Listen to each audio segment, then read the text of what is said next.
नमस्कार, स्वागत है आप सभी का। आप देख रहे हैं देश का सबसे बड़ा cricket show cricket predictor, sponsored by 1xBet and gourmet की इंफ्रा। मैं हूं आपके साथ सुजाता। और आईपीएल के बारे में यही कहा जाता है दैट एक्सपेक्ट द अनएक्सपेक्टेड, और ऐसा ही कुछ हुआ बीती शाम जब गुजरात टाइटंस का आमना सामना हो रहा था लखनऊ सुपर जायंट्स के सामने। तो पूरी तरह से फेवरेट थी इस वक्त पॉइंट्स टेबल में नंबर 1 की टीम यानी गुजरात टाइटंस। लेकिन जो नतीजा हुआ वो बिल्कुल उल्टा था। गुजरात टाइटंस को उसी के घरेलू मैदान पर अहमदाबाद में हरा दिया लखनऊ सुपर जायंट्स ने, वो भी 33 रनों से। इस सीजन में दूसरी बार है ये मौका जब लखनऊ ने गुजरात को शिकस्त दी है। यानी गुजरात जो लगातार टॉप फॉर्म में रही है उसे 2 बार लखनऊ सुपर जायंट्स ने हराया है, जो उसके मुकाबले बहुत कमजोर इस सीजन में नजर आ रही है। नरेंद्र मोदी स्टेडियम में खेले गए इस मुकाबले में सिर्फ 2 विकेट खोकर पहले बल्लेबाजी करते हुए लखनऊ ने 235 रन बना लिए थे। यानी टारगेट था 236 रन का। तो 236 रनों के टारगेट का पीछा करने उतरी गुजरात टाइटंस की टीम 20 ओवर में 7 विकेट पर 202 रन ही बना सकी। शाहरुख खान ने सबसे ज्यादा गुजरात की तरफ से 57 रन, रदरफोर्ड ने 38 और कप्तान शुभमन गिल ने 35 रन जोड़े। लेकिन जो सबसे ज्यादा निगाहें रही वो रही मिचेल मार्श के 64 गेंदों पर सेंचुरी की, जिसमें 8 छक्के भी शामिल थे। निकोलस पूरन ने भी 27 गेंदों पर 56 रनों का योगदान दिया और इसीलिए टीम इतने बड़े स्कोर के आगे पहुंची और गुजरात टाइटंस को ऐसे क्रूशियल मौके पर हार का सामना करना पड़ा। हालांकि उसकी पोजीशन में कोई फर्क नहीं आया है, लेकिन जो टॉप 2 की जंग है वो बहुत ज्यादा इंटरेस्टिंग हो गई है। और अब आरसीबी और पंजाब के पास ये मौका है कि वो अब टॉप 2 या नंबर 1 के लिए जो है वो लड़ाई लड़े। और आज आरसीबी के पास ही ये मौका है, क्योंकि आरसीबी का आज मैच होने वाला है सनराइजर्स हैदराबाद के खिलाफ। लेकिन मैदान उसका अपना नहीं होगा क्योंकि वहां मौसम खराब है। वैसे चिन्नास्वामी स्टेडियम में ये मुकाबला होने वाला था, लेकिन खराब मौसम की वजह से इसे लखनऊ में यानी इकाना स्टेडियम में शिफ्ट कर दिया गया है। तो आज होने वाला है 65वां मुकाबला आईपीएल सीजन 18 का रॉयल चैलेंजर्स बेंगलुरु और सनराइजर्स हैदराबाद के बीच। ये मुकाबले की अगर हम बात करें तो एसआरएच की टीम अब भी आरसीबी का खेल बिगाड़ सकती है। हैदराबाद पहले ही बाहर हो चुकी है, लेकिन किसी का काम तो वो बिगाड़ कर ही जाएगी। और काम क्या बिगाड़ सकती है? टॉप 2 पोजीशन पर बरकरार अगर आरसीबी को रहना है तो ये मैच जीतना है, वरना अगर हैदराबाद ने हरा दिया तो फिर दिक्कत हो सकती है। और हैदराबाद ऐसे कारनामे करने के लिए माहिर मानी जाती है। पिछले मुकाबले में भी उसने सरप्राइज तरीके से हरा दिया था। अब देखते हैं इस मुकाबले में क्या होता है। तो हेड टू हेड की बात करते हैं तो 25 बार आमना सामना हुआ है दोनों ही टीमों के बीच। 11 बार आरसीबी जीती है, 13 बार हैदराबाद जीता है और 1 बार बेनतीजा मैच खत्म हो गया है। लेकिन आज क्या होगा, इसके लिए हमें हर डिपार्टमेंट का एक कंपैरिजन करना होगा दोनों ही टीमों के बीच। और क्या हैदराबाद किसी तरह से सरप्राइज कर सकती है जैसा लखनऊ ने गुजरात को किया है इस क्रूशियल मौके पर, क्योंकि अपना तो काम इनका खराब हो चुका है, लेकिन जाते जाते दूसरों का काम खराब कर सकते हैं। क्या हैदराबाद उसके लिए तैयार नजर आती है? बात करते हैं। हमारे साथ 2 खास मेहमान जुड़ गए हैं। हमारे साथ है पूर्व अंतर्राष्ट्रीय और आईपीएल अंपायर अनिल चौधरी और सीनियर स्पोर्ट्स जर्नलिस्ट ताउजिस। सबसे पहले अनिल जी, क्योंकि हम हर डिपार्टमेंट में कंपैरिजन कर रहे हैं और किसी भी टीम को अगर जीतना है तो उसका बॉलिंग और बल्लेबाजी का जो डिपार्टमेंट है उसमें तालमेल होना चाहिए, बैलेंस होना चाहिए। अब जरा बॉलिंग से शुरुआत करते हैं। बॉलिंग इकोनॉमी रेट की अगर हम बात करें, कंपैरिजन करते हैं, तो आरसीबी का बॉलिंग जो इकोनॉमी रेट है वो है 8.99, जो कि 4th बेस्ट है, यानी 4थे नंबर पर है इस हिसाब से वो। हैदराबाद की अगर हम बात करते हैं तो 10.04 9वें नंबर पर, यानी इकोनॉमी रेट जो है वो काफी खराब है हैदराबाद का दूसरों को रन लुटाने के मामले में। अगर नेट रन रेट की बात करते हैं ओवरऑल तो आरसीबी का है 4था बेस्ट 0.46 और माइनस में 0.31, तीसरा सबसे खराब है हैदराबाद का। अब ऐसे में अनिल जी सवाल ये है कि रॉयल चैलेंजर्स बेंगलुरु की गेंदबाजी इस सीजन में काफी संतुलित हमें नजर आई है, चाहे वो पावर प्ले की बात हो, डेथ ओवर्स की बात हो, सभी फेज में अच्छा कंट्रोल गेंदबाजों ने दिखाया है। हैदराबाद की बॉलिंग कुछ खास नहीं चली है। क्या ये बैलेंस आज के मुकाबले में आरसीबी को एज देता है? आरसीबी का जो बॉलिंग अटैक है वो बहुत ही अच्छा है और इसीलिए उनको थोड़ा एज रहने वाला है एसआरएच के ऊपर, क्योंकि भूवी बॉल डाल रहे हैं बढ़िया। हेजलवुड तो जब जितना बोला जाए कम है। दयाल ने भी अच्छी बॉलिंग की है। कुणाल ने मैच जिता के दिया आपको बीच में एक बॉलिंग से ही। तो एज है आरसीबी का एसआरएच के ऊपर, क्योंकि इनकी बॉलिंग डेथ में भी और शुरू में भी मोर बैलेंस देन एसआरएच, ये तो साफ साफ दिखता है। अच्छा ताऊ, हमने गेंदबाजी की तो बात की है, लेकिन जरा दोनों तरह की गेंदबाजी के सामने क्या परफॉर्मेंस है ये भी देख लेते हैं। अगर हम स्पिन गेंदबाजी की बात करते हैं तो हेनरी क्लासन हैदराबाद की तरफ से 325 रन उन्होंने बनाए हैं, 155 का उनका स्ट्राइक रेट है। डेथ ओवर्स में 224 का स्ट्राइक रेट उनका है। लेफ्ट आर्म स्पिन के खिलाफ जो उनका स्ट्राइक रेट है वो है 275 का।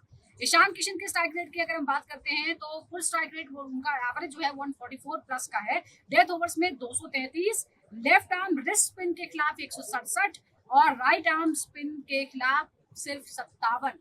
अब ऐसे में सवाल यह है कि हैदराबाद की टीम स्पिन से थोड़ा सा परेशान नजर आती है। अगर इन आंकड़ों पर नजर डालें, उनकी इकोनॉमी स्पिनर्स के खिलाफ इस सीजन की दूसरी सबसे खराब इकोनॉमी है। तो क्या आरसीबी मिडिल ओवर्स में अपने स्पिनर्स से हमला कराकर हैदराबाद पर दबाव बनाने की कोशिश कर सकती है? आपको लगता है ये स्ट्रैटेजी हो सकती है? नहीं, जाहिर सी बात है, जिस तरह की गेंदबाजी उनकी रही है स्पिनर्स की, तो इकोनॉमी थोड़ा खराब ही होगा, क्योंकि उनका स्ट्रेस फास्ट बॉलर्स के ऊपर ज़्यादा रहा है। पैट कमिंस का ऑस्ट्रेलिया से आते हैं, कप्तान है ऑस्ट्रेलिया के, तो माइंडसेट भी शिफ्ट होगा, क्योंकि आप देखेंगे कि फास्ट बॉलर्स को उन्होंने ज़्यादा महत्व दिया है ऑक्शन में। अगर आप फास्ट बॉलिंग देखेंगे, Mohammed Shami, Pat Cummins, Jaydev Unadkat, Harshal Patel, spinners के कहाँ नाम है? स्पिनर्स जो होना चाहिए आपका, एक जहीर अंसारी है, पहला सीजन खेल रहा है, लेग स्पिनर है, साथ साथ यार रुकी प्लेयर है, और रुकी प्लेयर से आप एक्सपेक्ट नहीं कर सकते कि पूरा ही संभाल ले स्पिन डिपार्टमेंट, और बहुत ज़्यादा इंप्रेसिव भी रहा है ये सीज़न। और जिस तरह से उन्होंने अभी तक गेंदबाजी की है, तो मुझे लगता है अगले साल भी अगर रिलीज करें तो बाकी टीम्स भी इंटरेस्ट दिखाएंगी जहीर अंसारी में। बट अगेन गोइंग बैक कि यार जहीर अंसारी एक यंगस्टर है, ज़्यादा रिस्पॉन्सिबिलिटी उनके ऊपर देना तो मतलब सही बात नहीं है। तो स्पिनर्स में कहीं ना कहीं लैक कर रही है Sunrisers Hyderabad, and one of the reasons कि भाई सनराइजर्स हैदराबाद का फेलियर कि आपके पास एक अच्छा स्पिन डिपार्टमेंट नहीं, तो वही आरसीबी ट्राई करेगी। मिडिल ओवर्स अच्छा है, क्योंकि मिडिल ओवर्स बहुत क्रूशियल है, जहाँ पर रन्स कम होते हैं, क्योंकि कोशिश रहती है कि थोड़ा पेस स्लो डाउन हो जाए, क्योंकि जिस तरह से स्टार्ट मिलता है पावर प्ले में, अपॉर्चुनिटी ज़्यादा रहते हैं बैटर्स को स्कोर करने के। यहाँ पर चांसेस है कि आप वही उसको स्टार्ट को अच्छे कैपिटलाइज कर सकते हैं, मिडिल ओवर्स में बड़ा टोटल लेके जा सकते हैं। तो this is the time for RCB to attack spinners. एक बार जरा टीम का जो परफॉर्मेंस है वो भी बता देते हैं। आरसीबी ने इस सीजन में 12 मुकाबले खेले हैं, 8 जीते हैं, 3 हारे हैं। एक पिछला मुकाबला जो था वो वॉश आउट हो गया था। उसका जो रन रेट है, नेट रन रेट, वो है 0.482 और फिलहाल वो पॉइंट टेबल पर दूसरे नंबर पर है गुजरात के बाद। हैदराबाद ने कुल 12 मुकाबले खेले हैं, 4 जीते हैं, 7 हारे हैं, 1 वॉश आउट हो गया है। नेट रन रेट है 1.05 और हालत क्या है, बाहर हो चुकी है ऑलरेडी वो टूर्नामेंट से। अब जरा परफॉर्मेंस वाइज अगर हम प्लेयर्स के हिसाब से बात करते हैं तो जो धाकड़ बल्लेबाज हैं आरसीबी की तरफ से वो है विराट कोहली और दूसरे हैं फिल सॉल्ट। फिल सॉल्ट का स्ट्राइक रेट कुल मिलाकर 168, बाउंड्रीज यानी कितने बॉलों के सामने उनका जो रन बनते हैं उसमें 30% जो है वो बाउंड्रीज में आते हैं। पावर प्ले में उनका स्ट्राइक रेट है 175, स्पिन गेंदबाजी के खिलाफ 211। अनिल जी, अब इम्पोर्टेंट सवाल यह है कि फिल सॉल्ट स्पिन के खिलाफ ताबड़तोड़ बल्लेबाजी करते हैं, 211 का स्ट्राइक रेट है।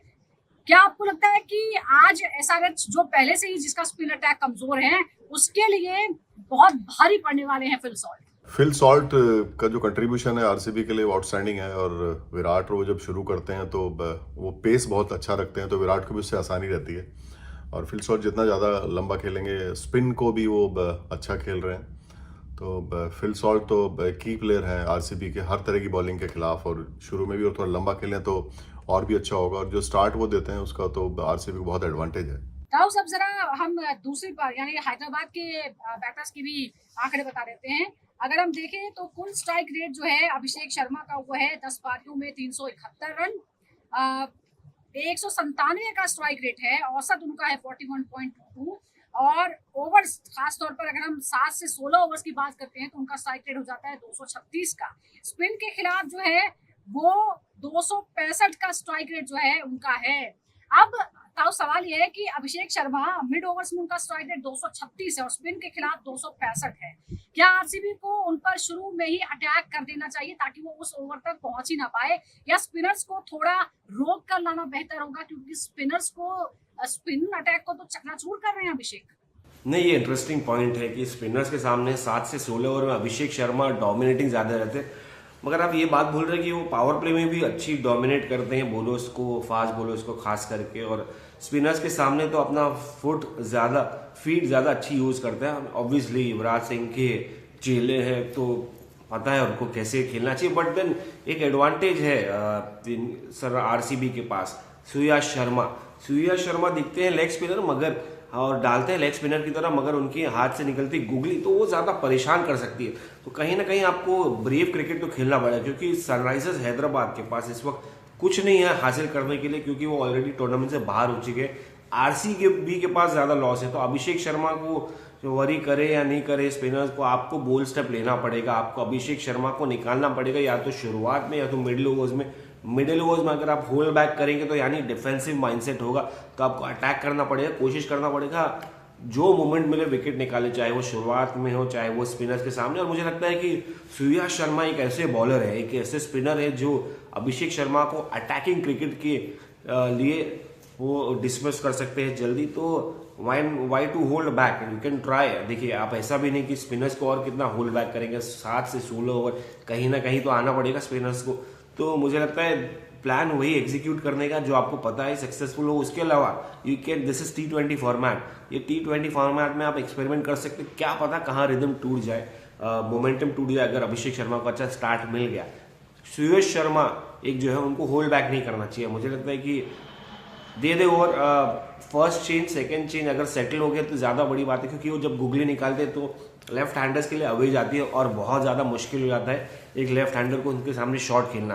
तो ये अच्छा प्लॉय रहेगा rather than holding back spinners defensive mindset के साथ। अनिल जी, अगर हम टिम डेविड की बात करें, उनका जो स्ट्राइक रेट है वो कुल मिलाकर है 193 का, डेथ ओवर्स में 219 का, तेज गेंदबाजी के खिलाफ 210 और बाउंड्रीज जो वो बनाते हैं वो है 31%। ऐसे में जो डेथ ओवर्स में है सबसे खतरनाक 219 का स्ट्राइक रेट। एसआरएच की डेथ बॉलिंग तो वैसे ही आपको पता ही है पूरी तरह से फ्लॉप रही है सीजन में। क्या डेविड आज के मुकाबले में आरसीबी के लिए सबसे बड़ा ट्रम्प कार्ड साबित होंगे? टिम डेविड बहुत इंप्रेसिव खेल रहे हैं, खासकर बाद के ओवर्स में, जब स्लो ओवर्स में वो जो रन रेट को पूरा चेंज कर देते हैं और हर तरह की बॉलिंग वो अच्छा खेलते हैं, स्पिन भी बढ़िया खेलते हैं और 200 से ऊपर उनका स्ट्राइक रेट जाता है जब वो शुरू हो जाते हैं तो। और बहुत की प्लेयर हैं वो आरसीबी के लिए। इस मैच में बहुत फ़र्क डालेंगे वो, क्योंकि वो जो स्लो ओवर में जो करते हैं उसका जो इम्पैक्ट आता है ओवरऑल मैच में वो बहुत ही फ़ायदेमंद है आरसीबी के लिए। एसआरएच को ध्यान रखना पड़ेगा कि टिम डेविड को कैसे कम से कम में आउट किया जा सके या रोका जा सके, क्योंकि वो पूरा गेम ही पूरा बदल देते हैं। अच्छा दाऊस, लेकिन एक तो हमने बात की कि कौन से बैटर जो स्पिन के खिलाफ ताबड़तोड़ खेल रहे हैं, लेकिन दूसरी तरफ आरसीबी के बैटर जैसे पाडिकल है और कुणाल जो है वो स्पिन के खिलाफ बहुत ही जूझते नजर आते हैं। क्या हैदराबाद अपने स्पिनर्स के कमजोर रिकॉर्ड के बावजूद आज स्पिन से आक्रमण कर सकती है इन दोनों के खिलाफ? नहीं, उसके पहले एसआरएच के पास अच्छे स्पिनर्स होना चाहिए इनको ट्रबल करने के लिए। देखिए देवदत्त पडिक्कल तो इंजरी की वजह से शायद ये मैच नहीं खेलेंगे, कुछ ज़्यादा वरी नहीं, उनकी जगह मयंक अग्रवाल आएंगे, कृणाल पांड्या ही कितना खेल लेंगे, वो तो नीचे बैटिंग में आते हैं। टिम डेविड आपका, रोमारियो शेफर्ड बड़े शॉट्स खेलते हैं, तो स्पिनर्स होना तो चाहिए जो इम्पैक्ट करे सनराइजर्स हैदराबाद के पास। Unfortunately and one of the reasons, जैसे मैंने पहले कहा कि उनका फेलियर का रीज़न है कि आपके पास एक बैलेंस्ड बॉलिंग लाइनअप नहीं है। फास्ट बॉलर्स डिसेंट है, नाम वाले फास्ट बॉलर्स हैं, आईपीएल में प्रूव करने वाले फास्ट बॉलर्स हैं, मगर स्पिनर्स आपके पास वैसे नहीं दिखे। और ऑक्शन में आपने गलतियां की है कि भाई आपने वो स्पिनर्स पिक नहीं कर पाए जो करना चाहिए था। कहीं ना कहीं मुझे लगता नहीं कि ऐसा कुछ खास एडवांटेज रहेगा सनराइजर्स हैदराबाद के पास। मुश्किल में है और नथिंग टू लूज मैच है, तो शायद they can go all out, try कर सकते हैं नया कॉम्बिनेशन। बट कृणाल पांड्या या देवदत्त पडिक्कल में कहीं से दूर दूर तक नहीं देख रहा, क्योंकि टिम डेविड भी है, रोमारियो शेफर्ड भी है, जीना हराम कर देंगे। हाँ, एक है कि मतलब देवदत्त पडिक्कल जो अच्छे फॉर्म में नजर आ रहे हैं तो वो नहीं रहेंगे, उनकी जगह मयंक अग्रवाल आएंगे, तो थोड़ा डाउन हो गया आरसीबी कहीं ना कहीं। बट ये मोमेंट डाउन होने का नहीं है, जब आप इतना डोमिनेट करते चले आए हैं और अच्छी परफॉर्मेंस दी है, तो ये कुछ भी हो जाए नेगेटिव एस्पेक्ट्स तो रहेंगे, मगर आप उसको ओवरकम करना है, चैलेंज एक्सेप्ट करके आगे बढ़ना है और कोशिश करना है जीतना है, क्योंकि they have nothing to lose Sunrisers Hyderabad and you have everything to gain.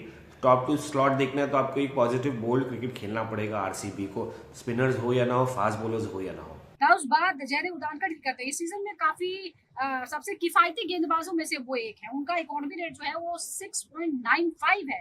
क्या वो आज आरसीबी के आक्रामक बल्लेबाजी पर लगाम कस सकते हैं? नहीं exactly Jaydev Unadkat definitely left arm pacer है, एक एडवांटेज लेके आते हैं, दूसरा वेरिएशन भी अच्छी एग्जीक्यूट करते हैं, but wish you had have been more successful as an Indian bowler somebody. एक सीजन मुझे याद है कि वो बड़ा ही अच्छा बॉलिंग परफॉर्मेंस दिए थे, मगर उसके बाद वो फिजल आउट हो गए, इतना कुछ खास नहीं दिए। वैसे ही हर्षल पटेल की अच्छी बात है कि वो अभी तक विकेट्स में है, 14-15 विकेट्स निकाल चुके हैं।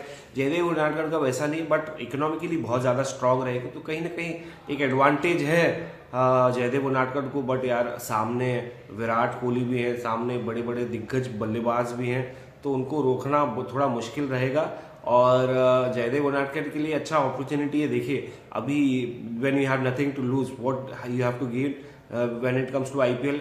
देखिए आपको अपना रेपुटेशन बचाना है, साथ साथ कंसिस्टेंसी दिखानी है, दूसरा रिस्पेक्ट गेन करना है, और ये अच्छा मौका है जयदेव उनाडकर के लिए। और दूसरा देखिए क्रिकेट कभी ख़त्म नहीं होता हाईएस्ट लेवल पे, तो आपको हर मैच में कहीं ना कहीं परफॉर्मेंस अच्छा डिलीवर करना पड़ेगा। और हाँ, जयदेव उनाडकर अगर अच्छी गेंदबाजी करे, आरसीबी के एक बड़े स्ट्रांग बैटिंग लाइनअप के सामने चोक कर दे उनको, तो अलग ही परसेप्शन, अलग ही नज़र आएगा, क्योंकि एक बड़ा मैच है आरसीबी के लिए। और अगर ये प्रेशर मैच में आरसीबी को उन्होंने चोक कर दी अपनी टाइट गेंदबाजी से, वेरिएशन से, तो एक रिस्पेक्ट और ज़्यादा बढ़ जाएगी उनके लिए इंडियन क्रिकेट में।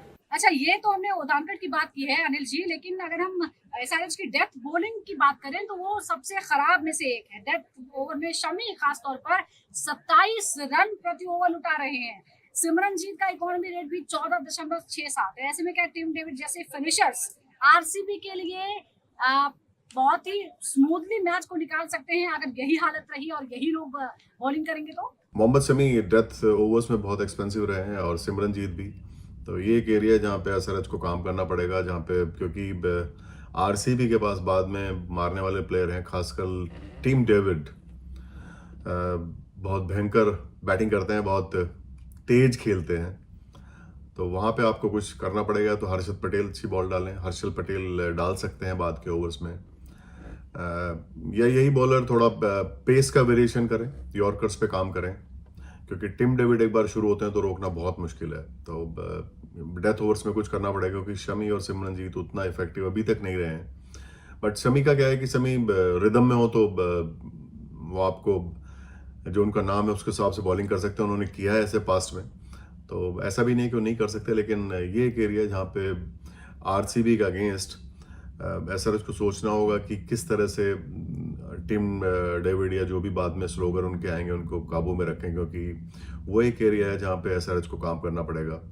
और शमी और सिमरन के अलावा भी उन्हें ढूंढ कर रखना पड़ेगा कि अगर उतना अच्छा नहीं किया तो किससे कराएं, वो एक एरिया रहेगा एसआरएच के लिए। ताउस, एक और बात है, यहाँ जैकब बेथल का स्ट्राइक रेट अगर हम देखें तो बड़ा शानदार है, खासकर लेफ्ट आर्म स्पिनर्स के खिलाफ। क्या आरसीबी को उन्हें बैटिंग ऑर्डर में ऊपर भेजकर कुछ नया ट्राई करना चाहिए? आपको लगता है कि ये सही वक्त नहीं है रिस्क लेने का? देखिए मैं नहीं देख रहा हूँ जैकब बेथल की जगह बनना ये टीम में राइट नाउ, क्योंकि इस वक्त आपको 4 फॉरेनर्स ही खिला सकते हैं। अगर फिल सॉल्ट को खिलाया आपने, या एंगड़ी को खिलाया हेजलवुड की जगह, या टिम डेविड को खिलाया, तो और रोमारियो शेफर्ड को, तो आप कहाँ खिलाएंगे जैकब बेथल को? तो या तो आपको फिल सॉल्ट को खिलाना है या तो जैकब बेथल को खिलाना है। और यही मैं देख रहा हूँ, अगर जैकब बेथल को खिलाए तो आपको चांसेस ये है कि आप टॉप ऑर्डर में खिलाएं, क्योंकि आपके पास ऑलरेडी टिम डेविड और रोमारियो शेफर्ड है मिडिल ऑर्डर में, और वही एग्जीक्यूट करेंगे बड़े शॉट्स, वही लेके आएंगे, आपको आगे